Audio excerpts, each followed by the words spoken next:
budget is it's an issue that has been creeping up on us for a few years, and we're kind of taking the bull by the horns a little bit this year and really facing a couple of things that are making it, forcing us into some hard choices.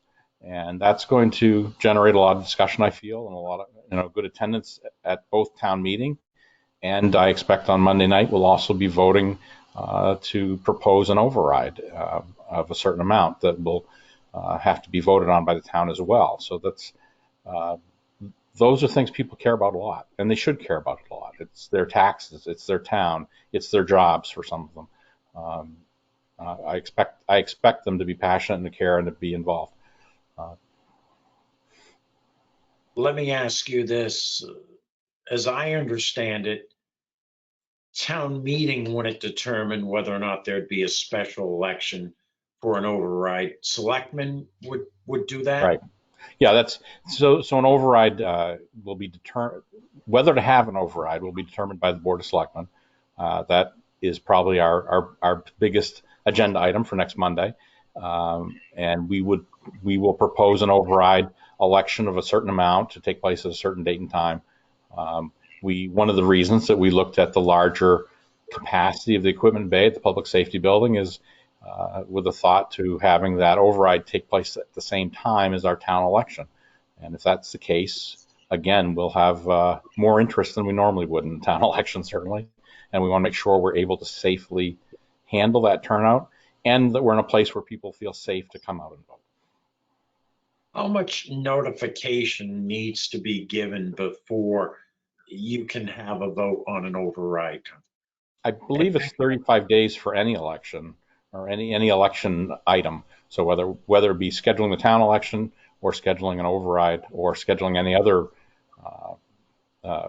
ballot initiative that would have to require the town to come out to vote. I think that's the absolute legal minimum. Certainly there are practical considerations as well that sometimes will add to that time.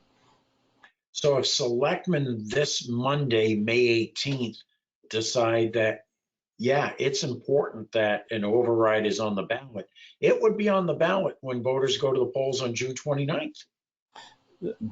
That's what we're going to propose. I mean, I think the longer we put it off, the harder it gets, because we have to make other decisions around whether or not an override passes.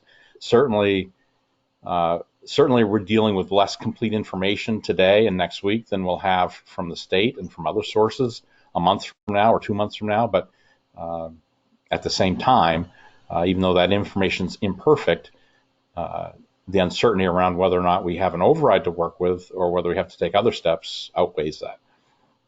Jen, I know what it's like putting a budget together for a small organization and corporation like North TV.